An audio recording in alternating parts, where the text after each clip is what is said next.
오브입에 나오신 여러분을 환영하고 축복합니다.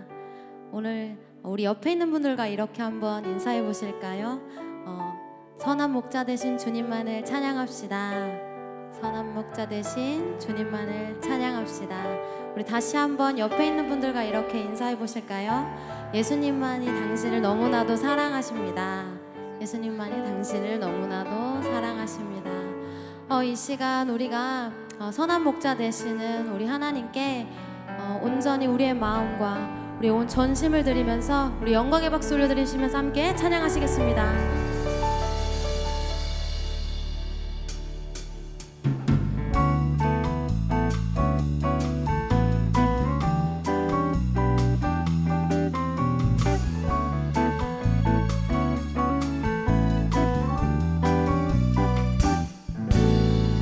선하신 목자 날 사랑하는 분 주 인도하는 곳 따라가리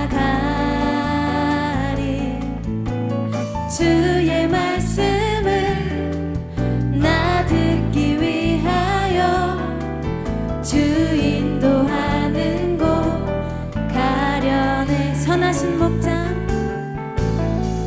선하신 목자 날 사랑하는 분 주 인도하는 곳 따라가리 주의 말씀을 나 듣기 위하여 주 인도하는 곳 가려네. 나를 푸른 초장과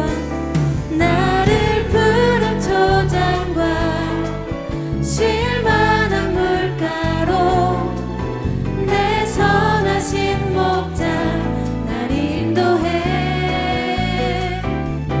험한 산과 골짜기로 내가 다닐지라도 내 선하신 목자 날 인도해. 우리 다시 한번 고백해볼까요? 선하신 목자 날 사랑하는 분 주 인도하는 곳 따라가리 주의 말씀을 나 듣기 위하여 주 인도하는 곳 가려네. 다시 한번 선하신 목자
주님 강한 손을 펼치사 나를 주야로 지켜주신 나 주는 나의 좋은 목자 나는 그의 어린 양 저를 따라 꼴을 먹여주시 내게 부족한 전혀 주는 나의 좋은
높여드립니다.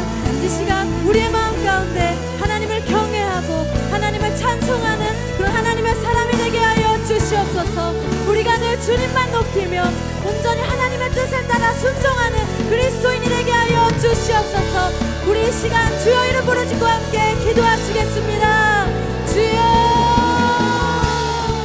살아계신 아버지 하나님, 그 많은 주님의 말씀을 듣습니다. 이 시간 우리의 마음 즐겁게 하여 주시옵소서. 아버지의 말씀 따라가는 순종하는 사람이 되게 하여 주시옵소서.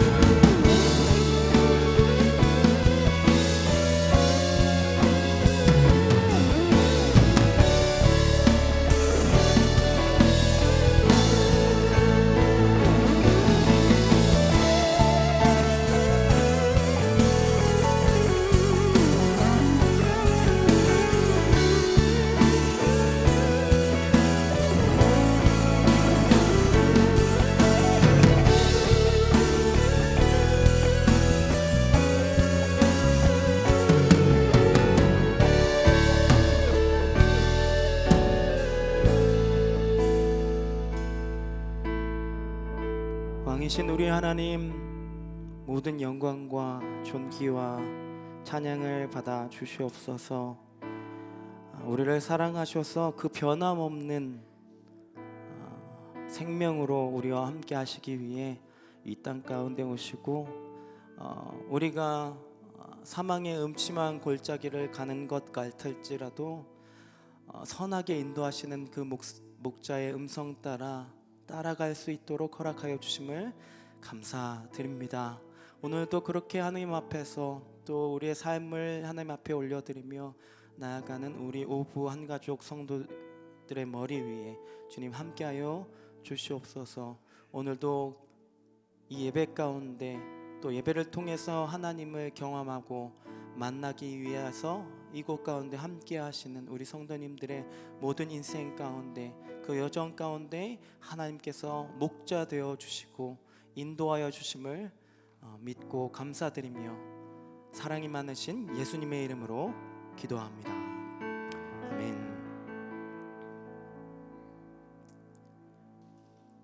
아멘. 네. 지난번 설교 때도 좀 울었었는데 오늘 찬양하는데 눈물이 막 날 것 같아서 혼났습니다. 하나님께서 감동을 주신 줄로 믿습니다. 우리 옆 사람들과 함께 이렇게 인사해 보시죠. 감동의 주일 밤입니다. 그렇게 하나님께서 오늘도 우리에게 은혜 주실 줄로 믿습니다. 오늘 함께 보실 말씀은 디모데전서 5장 17절부터 20절까지의 말씀입니다. 제가 가진 성경은 신약 340페이지고요. 디모데전서 5장 17절부터 20절까지의 말씀 함께 교독하실 건데요. 마지막 절은 함께 읽도록 하겠습니다. 그럼 제가 먼저 읽겠습니다. 잘 다스리는 장로들은 배나 존경할 자로 알되 말씀과 가르침에 수고하는 이들에게는 더욱 그리할 것이니라. 성경에 일렀을 때 곡식을 밟아 떠는 소의 입에 망을 씌우지 말라 하였고, 또 일꾼이 그 삭을 받는 것은 마땅하다 하였으니, 장로에 대한 고발은 두세 증인이 없으면 받지 말 것이요, 범죄한 자들은 모든 사람들 앞에서 꾸짖어 나머지 사람들로 두려워하게 하라. 아멘. 배나 존경할 자로 알되라는 제목 가지고 말씀 나누도록 하겠습니다. 디모데 전후서는 디도서와 함께 목회 서신으로 불립니다. 이 서신은요, 바울이 디모데에게, 개인이 개인에게 보내는 사적인 서신처럼 보이지만 내용상으로는 당시 교회의 문제, 그러니까 이단에 대한 경고부터 시작해서 교회 조직과 감독, 교인들을 향한 권면 등 전반적으로 교회 공동체 안에서의 생활과 목회적인 지침이 담겨져 있기 때문에 목회서신이라고 구분되어 왔습니다. 그리고 실제로 이런 권면은요, 설교 같은 느낌을 주기도 합니다. 그래서 많은 목회자들이 설교에 도움이 되곤 하죠. 디모데 전서를 한 문장으로 표현한다면 하나님의 사람으로서 어떻게 살아낼 것인가 라고 할 수 있겠습니다. 단순하게 디모데 개인에게는 하나님의 사람으로서 어떻게 믿음의 선한 싸움을 싸울 것인가 이런 것에 대해 권면하고 있다면, 이 범위를 넓혀서 교회 공동체에게 교회 안과 밖에서 하나님을 믿는 믿음의 성도들이 앞으로 어떻게 살아낼 것인가에 대해서 말하고 있는 것이죠. 같은 의미로 바울은 이 서신을 통해서 믿음의 동역자이자 제자인 디모데에게 하나님의 사람으로서 어떤 길을, 하나님의 사역을 하는 사람으로서 어떤 길을 걸어가야 하는지에 대해서 구체적으로 제시하고 있습니다. 오늘 디모데전서 5장은요, 하나님의 사람들이 자신 아닌 다른 성도들을 어떻게 대해야 하는가에 대해서 다양한 계층, 직분들을 들어서 설명하고 있습니다. 5장의 처음부터 보시면 과부들과 장로들, 뒤쪽으로는 종 등 각 직분에 맞는 이 태도, 애티튜드에 대해서 다루고 있는데요.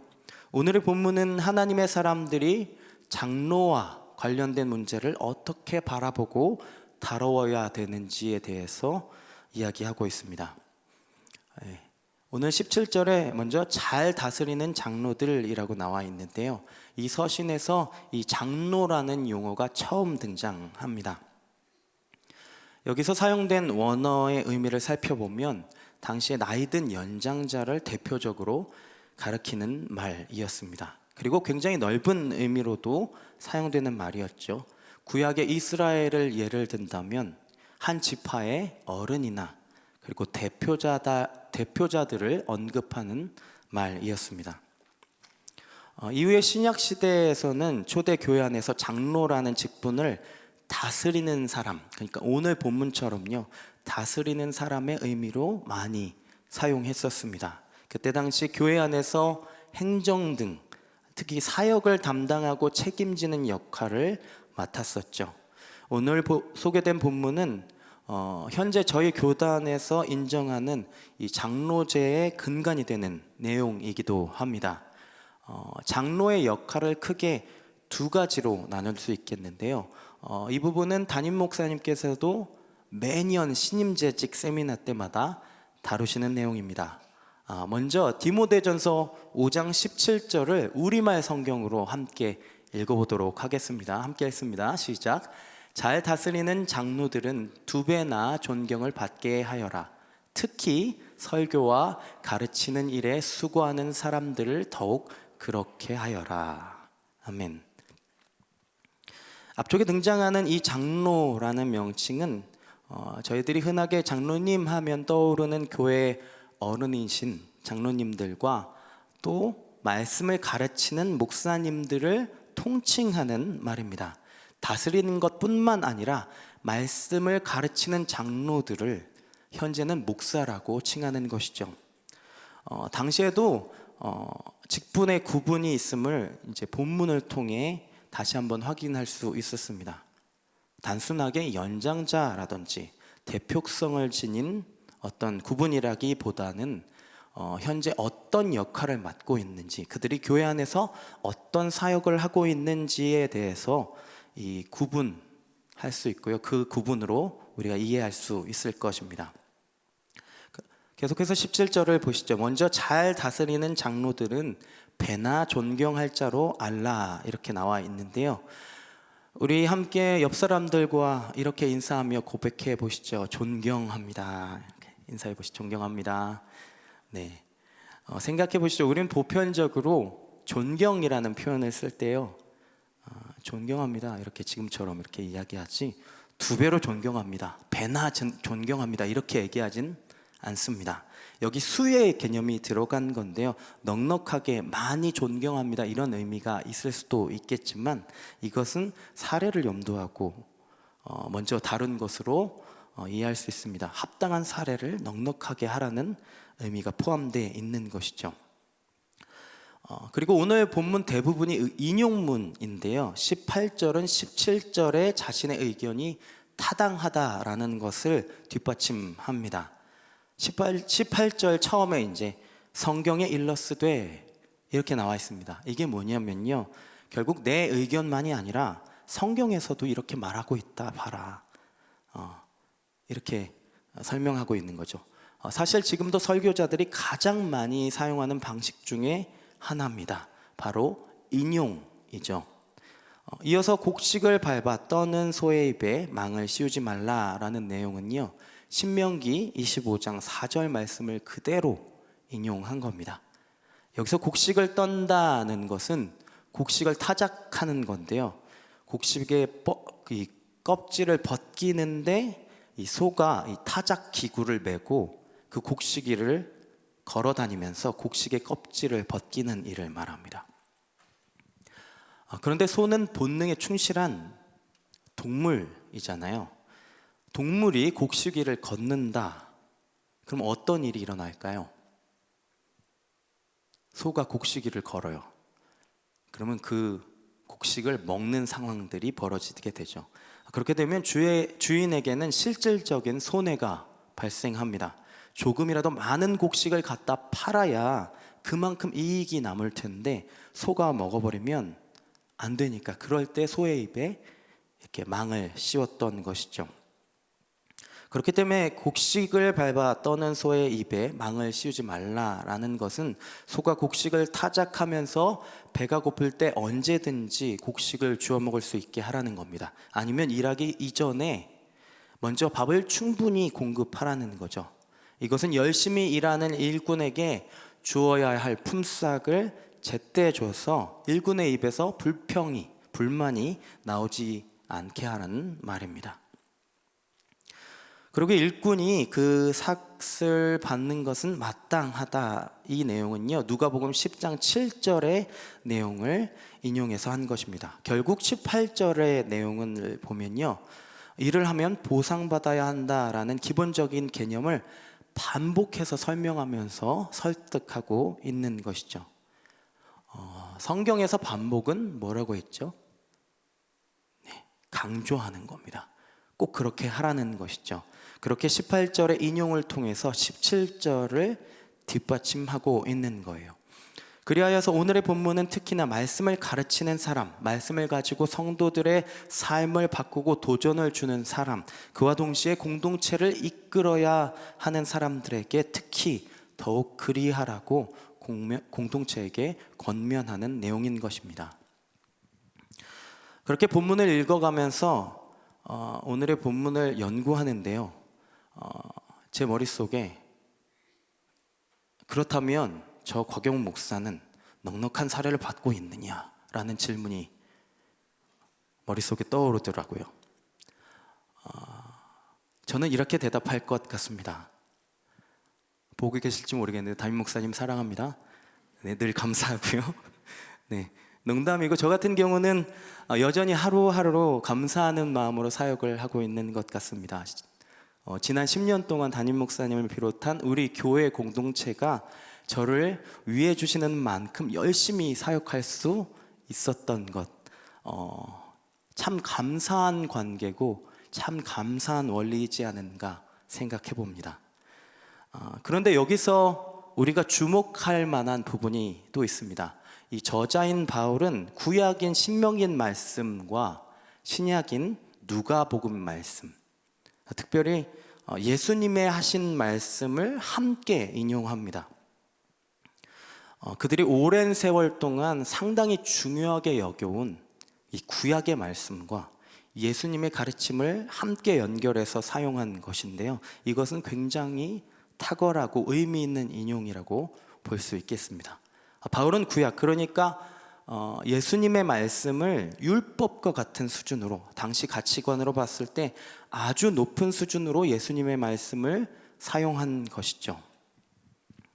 이제 19절부터는 어떤 송사든지 신중하게 진행해야 한다는 것을 이야기하고 있습니다. 여기에 사용한 두세 증인, 이 표현은요, 한 사람이 거짓으로 송사를 시작할 경우를 대비한 보호 장치라고 보면 됩니다.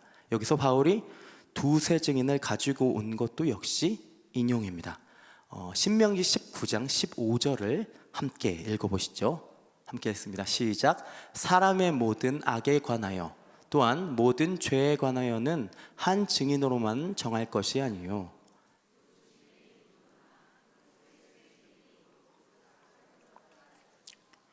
아멘.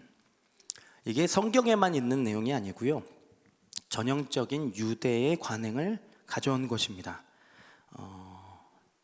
21절에 이제 같은 맥락으로 징계의 방법이 다뤄지고 있는데요. 본복이라는 말 아시죠? 많은 사람들 앞에서 꾸짖는데 다른 사람들도 이것을 지켜보면서 두려워하게 만드는 것, 경고가 되게 하라는 것이죠. 여기서 위법 행위가 정말 사실이라고 드러난다면 반드시 공동체적으로 해결하고 확인하라는 거예요. 오늘 본문처럼 교회 공동체 앞에서 확인이 되어야 한다는 것이죠. 이렇게 바울은 오늘 말씀을 통해서 거듭해서 개인과 공동체의 평판에 대해서 이야기하고 있는 것입니다. 오늘의 본문을 간단하게 이렇게 정리를 해봤습니다. 그렇다면 오늘 말씀을 통해 발견할 수 있는 것들을 하나씩 나눠보도록 하겠습니다.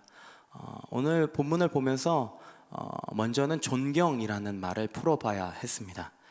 쉽게 녹색창에 검색을 해봤어요. 네이버에 쳐봤는데 존경을 이렇게 표현하고 있습니다. 보시죠. 존경하다, 남의 인격, 사상, 행위 따위를 받들어 공경하다, 이렇게 나와 있는데요. 제가 어렸을 때는 어른들이 그렇게 존경하는 인물이 누구냐고 물어보셨던 것 같아요. 너는 존경하는 인물이 있냐? 닮고 싶은 인물이 있냐? 그럴 때 대통령이요, 또는 이순신 장군 같은 의인이나 또는 올림픽 메달리스트, 아니면 예술가 같은 그런 어떤 큰 업적을 이룬 인물이나 유명한 사람을 존경받을 인물이라고 떠올렸던 것 같습니다. 그런데 그 중에 누군가 존경받을 만한 인물을, 훌륭한 인물을 이렇게 말씀드리면, 그래 너도 훌륭한 인물 되라, 큰 인물 되라, 이렇게 어른신들이 축복을 하곤 했습니다. 그래서 제가 믿기로는 그래도 많이 큰 인물이 되지 않았나라고 생각이 듭니다. 누군가를 존경하는 것, 인격, 사상, 행위 등을 받들어 공경하게 되면요, 그 사람에게 어떤 일이 생기냐면요, 바로 그 인물을, 그 사람을 닮기 위해서 노력을 하게 됩니다. 존경하는 어떤 존재가 있다면 그 존재를 동경하면서 따라하고 싶어지기 마련이죠. 결국 그 존경하는 인물과 인격적으로, 사상적으로 연결되게 됩니다. 이어지게 되는 거죠. 이것은 책이나 영화를 통해서도 보게 되면 그 인물이 어떤 인물인지 보이게 되니까 저 사람 닮고 싶다, 나도 저렇게 살고 싶다, 이렇게 되는 것이죠. 여기서 또 하나 발견되는 것이 있는데요, 존경을 받아야 하는 입장과 존경을 해야 하는 입장이 있다는 것을 알 수 있습니다. 오늘 본문을 통해 보면 존경이라는 동기의 이점은 이 디모데라는 목회자와 성도가 서로 닮아간다는 것에 있을 것입니다. 성도는 목회자를 통해 성장해 가고요, 목회자는 성도의 성장과 반응을 통해 자신의 목회를 확인하고 성장할 수 있는 것이죠. 또 그를 통해서 목회자와 성도가 함께 연결되어 있음을, 그리고 함께 성장하고 있음을 알 수 있습니다. 저는 오늘 본문을 연구하면서 이 디모데라는 인물에 이렇게 이입을 해봤습니다. 아마 디모데는 이 서신을 읽으면서 성도들을 향한 권면의 내용도 파악을 했겠지만, 그보다 먼저 내가 잘 다스리는 목회자가 되어야겠다, 말씀과 가르침에 수고하는 그런 사역자가 되어야겠다 하는 결단과 다짐을 했을 거라고 저는 믿습니다. 분명 디모데라면 그런 마음을 품었을 거예요. 바울은 에베소 교회에서 발생하고 있는 문제들을 지켜보면서 젊은 동역자인 디모데에게 조언을 한 것이죠. 교회 공동체를 가르치기 위해 쓴 서신이긴 하지만 오늘의 본문은 성도들뿐 아니라 그들의 목회자였던 디모데를 가르치는 서신이기도 한 것입니다. 이렇게 보면요, 결국 오늘의 본문은 이것을 듣고 있는, 이 본문을 보고 있는 목회자들에게 이런 존경받는 인물이 되기 위해 수고해야 한다는 것을 이야기하고 있습니다. 그렇다면 목사인 저는 존경을 받기 위해 어떤 삶을 살아야 할까요? 성도님들, 저는 이제 어떻게 살아야 할까요? 네. 어떤 믿음의 선한 싸움을 싸워야 하는가에 대해서 고민하게 됐습니다. 그런데요, 결국 말씀을 보면 나와 있더라고요. 다시 한번 디모데전서 5장 17절을 함께 읽어보도록 하겠습니다. 함께 읽습니다. 시작. 잘 다스리는 장로들은 배나 존경할 자로 알되 말씀과 가르침에 수고하는 이들에게는 더욱 그리할 것이니라. 아멘. 여기 장로의 역할을 따라 동사만 찾아봤습니다. 잘 다스리다, 가르치다, 수고하다, 이렇게 세 가지로 나와 있는데요. 이 세 가지를 한번 나눠보려고 해요. 잘 다스리는 것은 무엇인가? 윗사람이 아랫사람을, 리더가 단체나 이 공동체를 지휘하거나 통제하는 어떤 관리자의 느낌으로 먼저 떠올리게 되잖아요. 근데 원어를 찾아보니까 역시 앞장서다, 지휘하다, 관리하다 같은 어떤 리더의 품성, 역할 같은 부분들이 먼저 보이더라고요. 그런데 그 중에서 돌보다라는 의미가 제 눈에 들어왔습니다.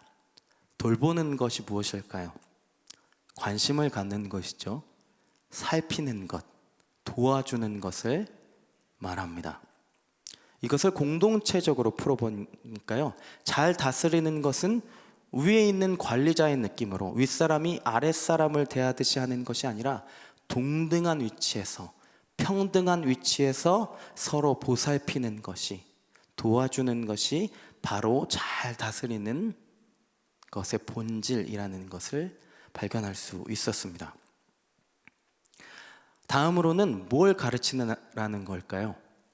당연히 말씀을 잘 가르치라는 것이겠죠. 그런데 이 맥락상으로 보면요, 그뿐 아니라 제가 설교 초반에 디모데 전서를 한 문장으로 표현하면 어떤 것일까 이렇게 말씀드렸는데요, 떠 있는 것처럼 하나님의 사람으로서 어떻게 살아낼 것인가.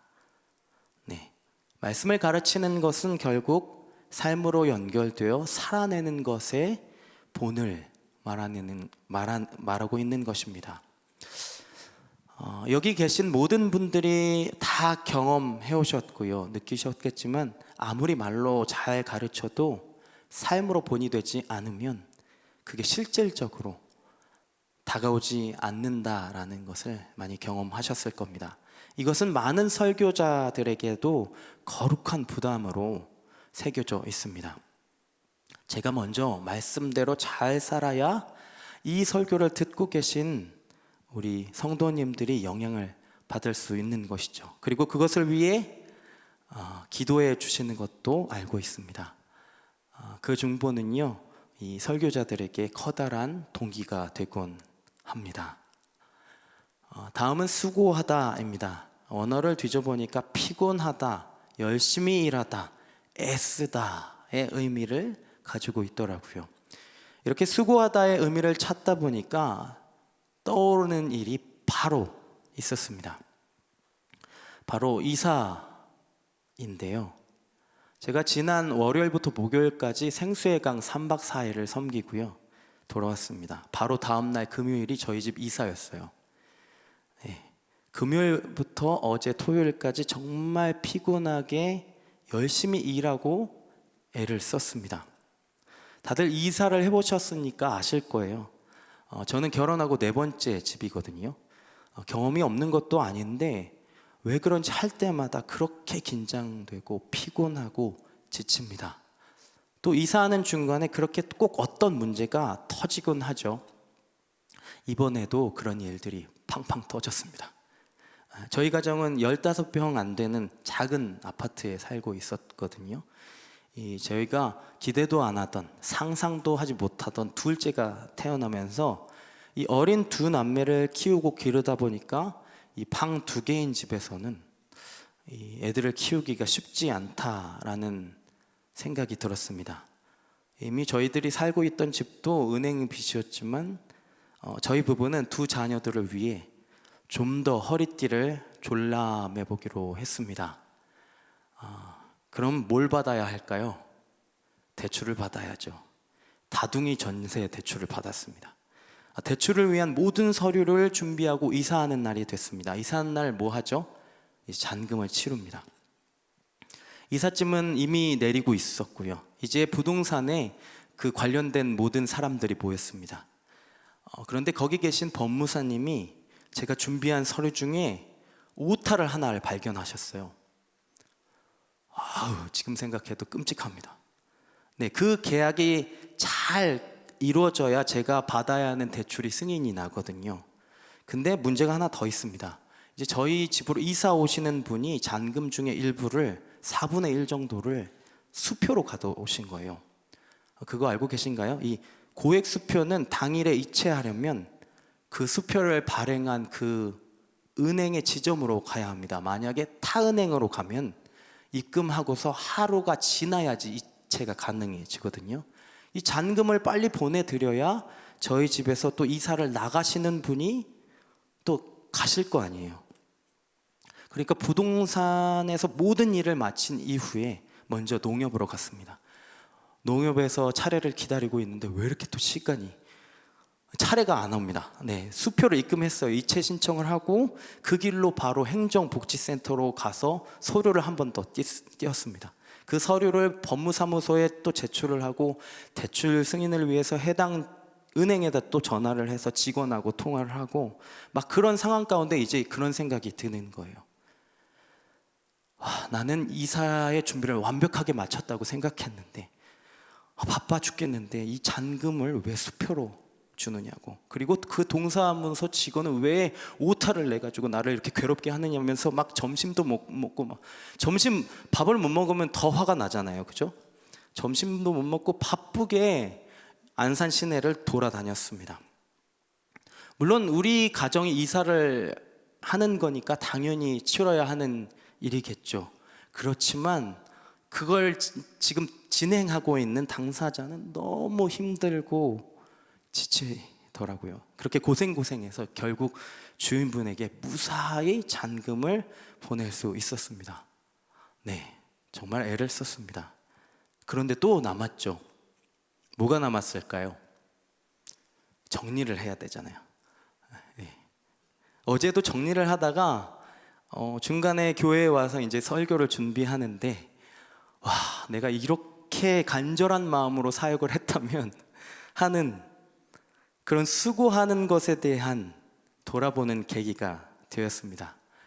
물론 이사야 하루 이틀 고생하면서 이 정리 안 되는 것들을 그래도 정리한다고 하면서 이 해가야 되는 것이겠지만 이 오늘 본문처럼 잘 다스리고 말씀과 가르침에 수고하는 것은 하루 이틀에 되는 것이 아니기 때문입니다.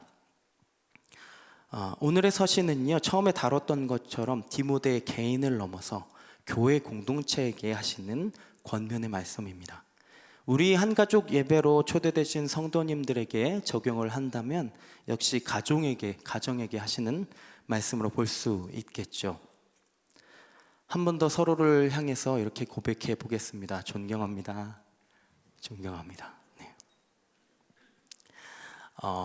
물론 여기에도 가정이 드문드문 보입니다. 그 가정 안에서 서로가 서로에게 존경한다라는 표현을 하시나요? 네, 물론 이제 자녀들이 부모님들에게 존경한다라는 표현은 할 수 있겠죠. 그런데 부모가 자녀들에게 존경한다라는 표현은 흔하지 않을 겁니다. 우리는 존경한다라는 말을 사용할 때 주로는 학렬이 높거나 손윗사람, 주로 자기보다 나이가 많은 존재에게 존경한다라는 표현을 합니다. 손 아랫사람에게, 동생이나 또는 자녀들에게 존경한다라는 말을 하지는 않죠. 존경을 놓고 생각해 보니까, 또 살다 보니까 꼭 그렇지만은 않더라고요. 나이가 많아도 존경받을 만한 사람이 아닌 경우가 종종 있고요. 또 나이가 어려도요, 배울 점이 발견되는 경우가 많더라고요. 저 역시 집안에서 이 아이들의 순수한 마음이나 태도를 통해서 신앙을 배우게 되는, 또 첫사랑을 회복하게 되는 그런 경우가 많더라고요.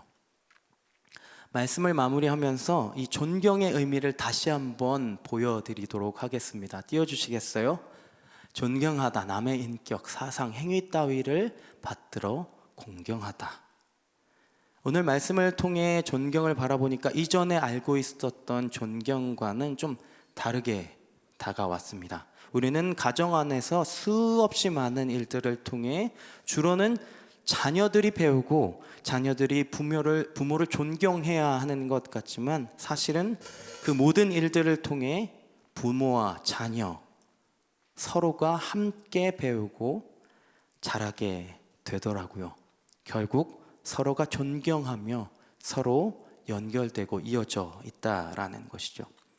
그만큼 가정은 하나님께서 허락하신 참 귀하고 위대한 공동체입니다. 제가 아까 이사 이야기를 잠시 나눴는데요, 제가 이 이사를 누구 때문에 시작했다고 말씀드렸죠? 저희 두 자녀를 위해서, 저와 아내만을 위해서라면 그러지 않았을 거예요. 저희는 이미 만족하고 살고 있었습니다. 내 안위와 만족을 위해서라면 이사라는 거 시도도 안 했을 거예요. 그런데 하나님께서 이 난임 부부 목사의 가정을 사랑하신 것이죠. 두 자녀를 허락하셨기 때문에 저희 부부가 이 이사라는 것을 결심할 수 있었습니다. 말씀을 한 구절 보여드립니다. 함께 읽어보시죠. 시작. 너희도 성령 안에서 하나님이 거하실 처소가 되기 위하여 그리스도 예수 안에서 함께 지어져 가느니라. 아멘. 이 구절 기억나시죠? 바로 작년 저희 교회 주제 말씀이었습니다. 이 가정 공동체의 측면으로 바라봐도 똑같더라고요. 서로를 위해 서로를 돌보고 말씀을 가르치고 나누며 서로를 위해 수고할 수 있는 우리 모든 가정 되시길 소망합니다. 그렇게 함께 지어져 가며 함께 자라나는 가정 되시길 축원합니다. 그렇게 우리 가정을 예수님의 몸된 공동체로, 또 하나의 교회로 세워가시길 축원합니다. 우리 이제는 함께 찬양할 거예요. 함께 찬양하실 때 서로를 바라보면서 축복하면서 사랑 표현하면서 함께 나누도록 하겠습니다.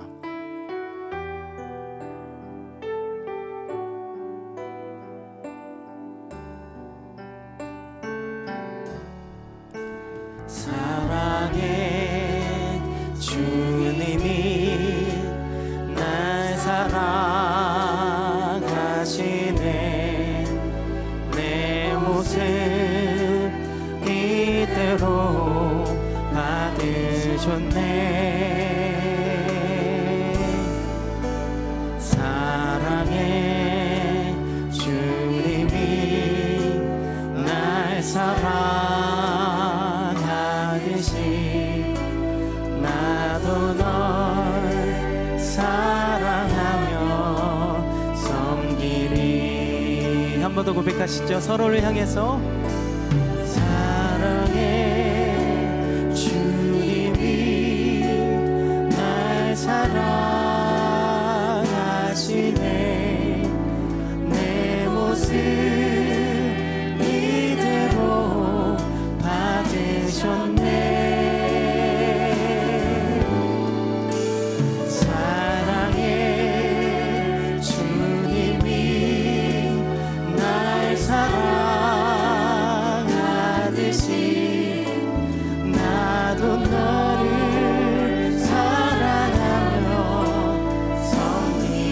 목소리 높여서 한 번 더 고백하시죠. 사랑의 주님이, 사랑의 주님이 날 사랑하시네.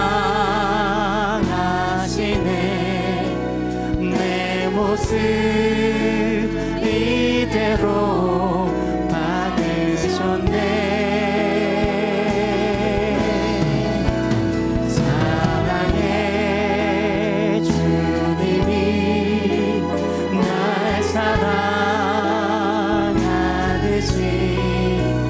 나도 널 사랑하며 섬기리. 한 번 더 고백하시죠. 사랑의 주님이, 사랑의 주님이 날 사랑하시네. 내 모습 이대로 받으셨네.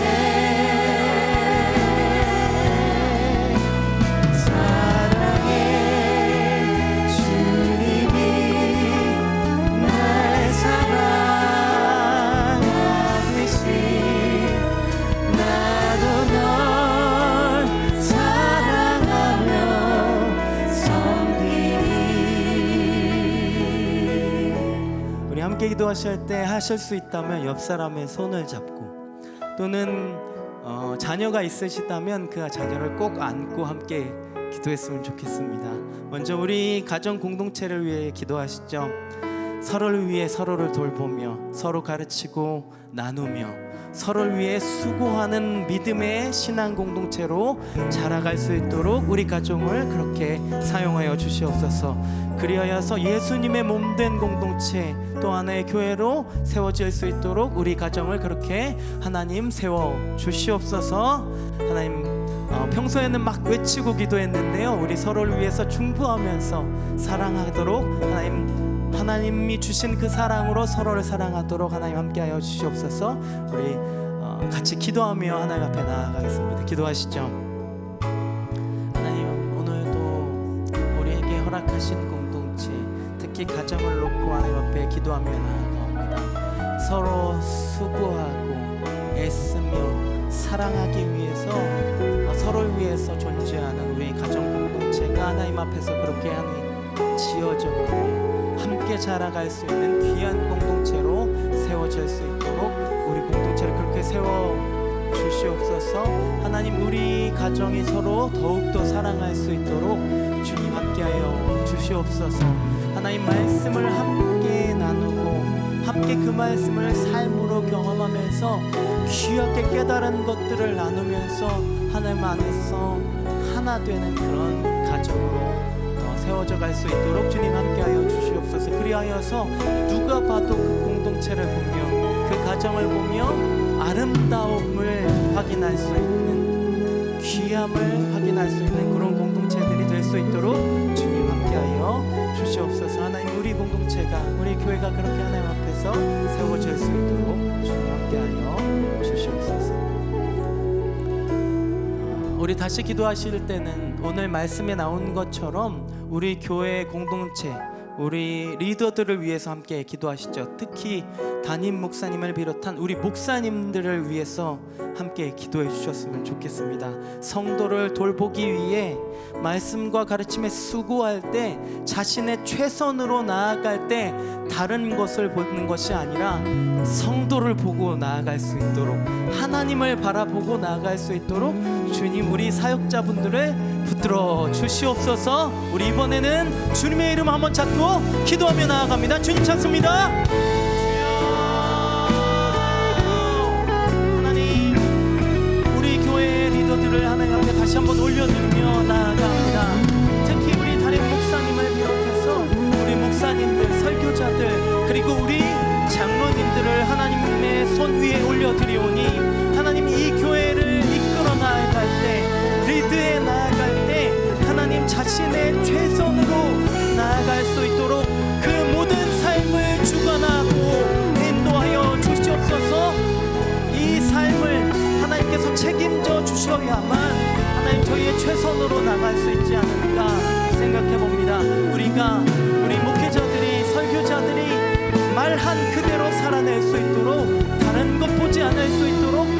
목사님들, 우리 장로님들 그렇게 붙들어 주시옵소서. 그렇게 우리의 삶을 드리며 하나님 앞에 설 때에 그때에 하나님을 바라보며 감사했노라고, 이 삶을 통해 다시 한번 영광 돌릴 수 있게 하심을 감사하며 그렇게 하나님 앞에 설 수 있도록 우리 모든 목사님들, 장로님들 그렇게 살아갈 수 있도록 주님 함께하여 주시옵소서.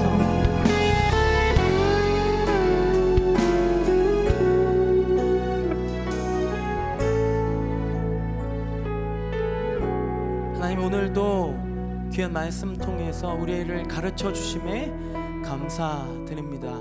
먼저는 하나님께서 우리를 사랑하신 것처럼, 예수님을 보내주신 것처럼 그렇게 사랑하라고 우리에게 가정 주신 것을 감사합니다. 그리고 교회 공동체, 우리 셀원들 주신 것을 감사합니다. 우리가 서로 사랑하며 또 존경하며 그렇게 하나님 앞에 설 수 있도록 주님 함께하여 주시옵소서. 그러기에 하나님께서 주신 그 은혜가 더욱더 필요한 줄로 믿습니다. 그렇게 우리가 서로를 또 통해서 사랑하고 섬길 때에 그들을 보고 정말 하나님의 형상을, 예수 그리스도의 몸을 발견할 수 있는 귀한 공동체로 세워질 수 있도록 주님 함께하여 주시옵소서. 그리하여서 우리를 볼 때 세상 사람들이 아름답다, 빛난다 라고 표현할 수 있는 우리 공동체 교회 될 수 있도록 주님 함께하여 주시옵소서. 예수 그리스도의 은혜와 아버지 되신 하나님의 사랑과 성령님 함께 하심이 또 도우심이 이제는 가정 공동체로 함께 이어져 가고 함께 자라가기로 결정하고 예수님의 몸된 공동체로 세워져 가기로 다짐하고 소망하는 우리 오부 성도님들의 머리 위에, 그리고 또 성도를 끊임없이 돌보며 말씀을 가르치기 위해 애쓰고 수고할 안산동산교회의 모든 사역자분들 머리 위에, 그리고 교회 위에 영원토록 함께 있을지어다. 아멘.